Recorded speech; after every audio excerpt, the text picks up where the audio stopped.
free! Palestine will be free!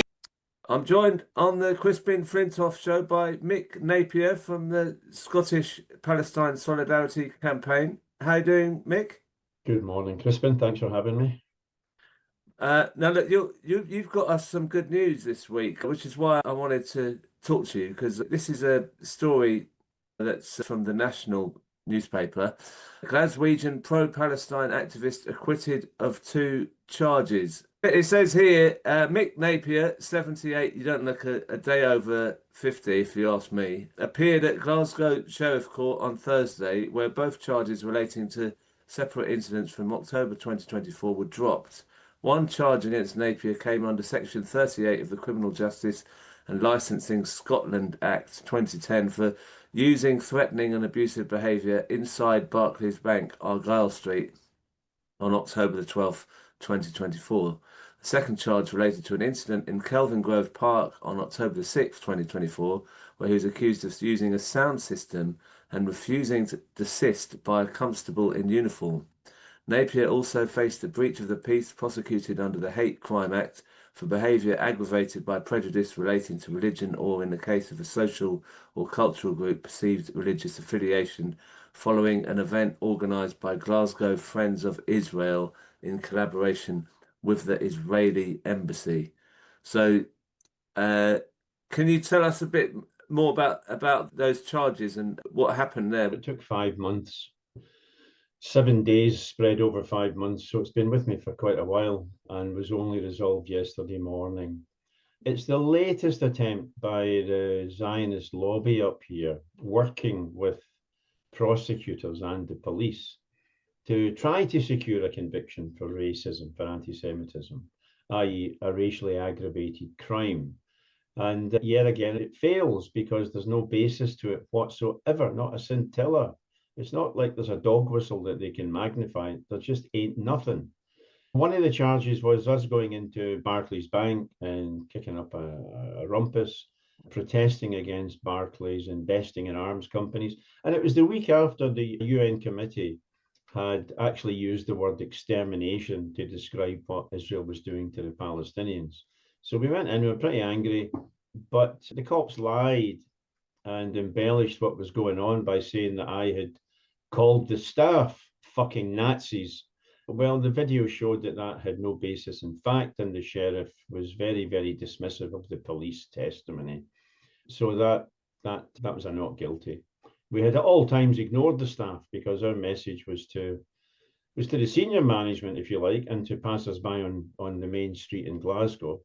But yeah, the cops lied to their back teeth, and it didn't work out well for them in that case.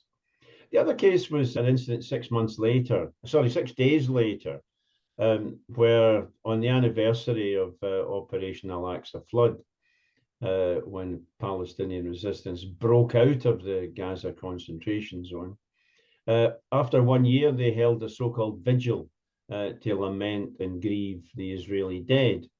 But in fact, the core of it, and most of it was, right-wing politicians, Labour, SNP and others, who lined up to support the Israeli army and what the Israeli army had always done, was doing and would do in the future.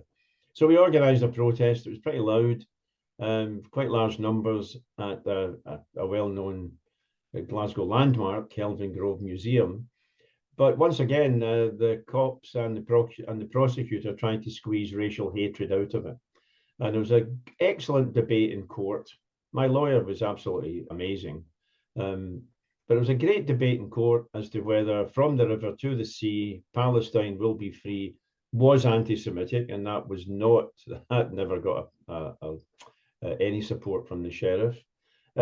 But also because I was angry and raging and used abusive language to describe these supporters of genocide, the organisers of the event, they thought they would launch a prosecution. But the sheriff decided that although my language was intemperate and angry, it didn't constitute a crime of any sort.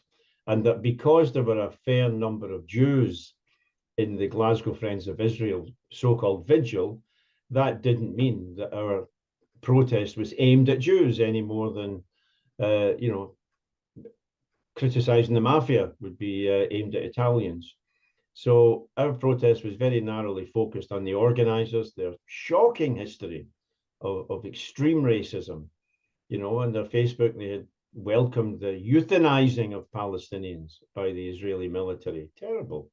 And they had also, some of them had also welcomed the white supremacist massacre in New Zealand, if you remember, in a couple of mosques. Scores of Muslims were slaughtered. That was seen on their Facebook page as just what was coming to them. So these are extreme racists, and they were the witnesses against me to try to secure a conviction for racism. So it was really good. The sheriff was excellent. She dealt with it, one point after another, very methodically, and said not guilty on all charges. You're one of the first people to have been charged with terrorism. It is in the Palestine Solidarity movement. As I remember, you and Tony Greenstein, about the same week, were arrested separately. Obviously, what's happened with that case, and is it still ongoing? No. In December 2023, I made a speech in the centre of Glasgow, a big demonstration. Can't remember the exact date, but December. And in that speech, I thanked Hamas specifically for winning an election in Palestine by a landslide many years earlier, which proved that the British government's commitment to democracy was a complete sham. Cops came up with handcuffs. We also had a so-called unauthorized demonstration immediately afterwards, but cops came up with handcuffs and bundled me in a van shortly afterwards and charged me with terrorism for supporting a prescribed terrorist organization. But after a couple of appearances in court, they dropped that. They decided that they couldn't secure a conviction, or that it wasn't worth the effort, or whatever. So that was the first terrorism charge I faced, and that ended in the case being dropped. I've got two other terrorism charges, one for going to visit Palestinian refugee camps in Lebanon at the beginning of this year, and my visit happened to coincide with the funeral of Hassan Nasrallah, the Hezbollah leader, and I posted on Facebook from the stadium where that took place. And coming back to Edinburgh, the cops took me aside, and I had to answer questions. They snatched my phone. I haven't got it back yet. And they asked me why I was there, and I explained why I was there. And a couple hours later, I was released. They took my passport, but they released it. So you've had another one as well. So you've been associated with Hamas, Hezbollah. Is that right? Is that the Lebanon one? That's the claim, yeah. And now you've gone on to the big one of Palestine Action. Now I wanted to just show you this, everyone else can see it. This T-shirt, That's it's it. a particularly Scottish one. As you can see, it says scottishpsc.org.uk. Go and visit that if you're interested.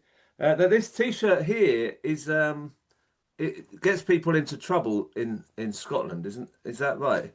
Yeah, scores of people have been arrested. Most recent, it's an ongoing program of arrests, and a retired teacher was arrested 2 days ago in her home.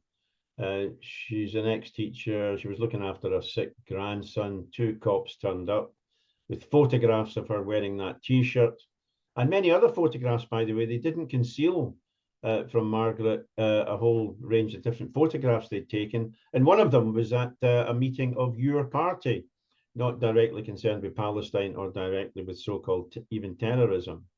So this program of arrests is ongoing, and they're following up from an event a couple of months ago where a bunch of us wore that T-shirt in front of the official residence of the Scottish First Minister. And that's deemed to be support for a prescribed terrorist organisation. I mean, Crispin, I took a cowardly way out because I was already facing terrorism charges, and I blanked out part of the T-shirt. I got some duct tape, so my T-shirt specifically, instead of saying it said genocide in Palestine, but I deleted ION, and mine said time to act. So I thought they're not stupid enough to try to arrest me for that, but they did. The hand fell on the shoulder, and I'm arrested for supporting this dangerous terrorist organization. So yeah, I've been charged with supporting Hamas, supporting Hezbollah, and supporting these dangerous terrorists of Palestine Action. Yeah. Wow, I don't think anyone's got your record there for charges. The thing is, when we did speak about your being charged with terrorism for alleged support of Hamas, that was chilling, and everyone was like totally shocked that this terrorism stuff, that someone in our movement could be called a terrorist or associated with terrorism. But now it's become so commonplace Yeah. that. Hundreds and hundreds of people lifted. Yeah. And the other thing about this is that Scotland's got a challenge to the prescription of Palestine action. Craig Murray was talking about this a couple of weeks ago on the show. What do you think the chances are of that? Because you know what you said earlier about the sheriff in your case. Are the Scottish judges more open to the true arguments about what's actually going on? It seems that in the English courts, the judges are sock puppets for the Yeah. government, whereas other Scottish sheriffs and judges, what's their reputation? Are they more supportive of uh, Palestine, less likely to just go along with the government? What's your feeling on that? I can't really say that. And in fact, if you think about it, I mean, arrest warrants have been secured in England over the years for Israeli war criminals. Doron Almog, who had general who had to flee Heathrow Airport because the cops were waiting with handcuffs for him. And Tzippi Livni came to London to address a JNF event, a fundraiser, and didn't turn up because she was afraid of being arrested. So magistrates and legal officers in England, I don't think compare badly. They all compare badly with what we would want, but I don't think there's any particular advantage in Scotland. Craig's initiative is to try to get the Scottish judges, there'll be senior judges, a panel of judges in the High Court, to take an independent position and not follow the decisions of their London colleagues in prescribing Palestine action. So he wants that to be buried. He wants that to be ignored. And there is a small precedent for this where the Scottish cops, and probably some English cops as well, took a position that although marijuana was still an illegal, whatever class of illegal drugs, they took a position in possession of a certain amount the cops would just ignore. So there is a precedent for the cops deciding to ignore so-called criminality. Craig is banking on the possibility, I put it no higher, that the Edinburgh judges might decide to act independently, and that would be a great and a good thing. So we're hopeful, but we'll see. You're getting a lot of time being detained in police stations, and this hanging over you for so long. What is it that keeps you going? I mean, it must be grinding you down a bit having all these charges against you every No, year. Crispin, I enjoy it. Okay, I'm terrible at board games. I can't play chess. My children beat me. My grandchildren would beat me. But I like this. I like taking them on, and I like navigating this and choosing terrain on which to fight, but you know you're going to win. It's very enjoyable because you can't reach the Israeli army who's doing all the killing. You can't reach a lot of the politicians who are sending the weapons. But you can sometimes reach these creatures in a court who support the genocide and, and deal with them. One more thing, Crispin, look, some people have been in jail without trial for a year from Palestine Action. And one of them I know at least faces 2 years in jail without trial. Now, what do I face? I'm retired. I don't go to work in the Monday morning and think, what can my boss do to me? Honestly, people like me are completely invulnerable. There ain't nothing they can do. So what I mean, I don't even face the possibility of jail time. But if I did, it would be trivial. Yeah. So now I face 14 years 14 years jail, right, for wearing a t-shirt and going to Palestine and going to Lebanon to visit refugee camps. Bring it on, because who can take that seriously? Crispin, I've been on bail for, I think, 18 of the last 19 years.